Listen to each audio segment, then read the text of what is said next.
Sa good news naman po natin, isang colorful library ang pinasinayaan po sa bayan ng Binalonan. Para po sa detalye po ng good news na yan, kasama natin Idol Maya.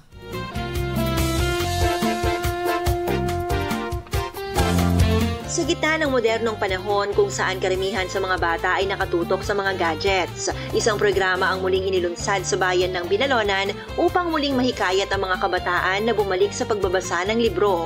Muling binuksan sa bayan ang 23rd Hook on Books Library and Reading Program sa Binalonan South Central School, kung saan halos 600 na estudyante ang mabebenepisyuhan sa programa.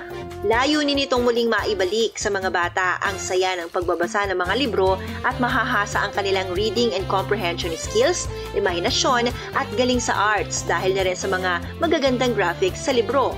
Tiyak na mag-e-enjoy ang mga bata, hindi lamang sa mga librong kanilang babasahin, kundi maging ang mga magaganda at puno ng kulay na murals sa bawat pader sa loob nito.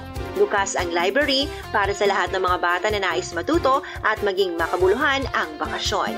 Yan ang ating good news. Ako po si Idol Maya, Tatak IFM.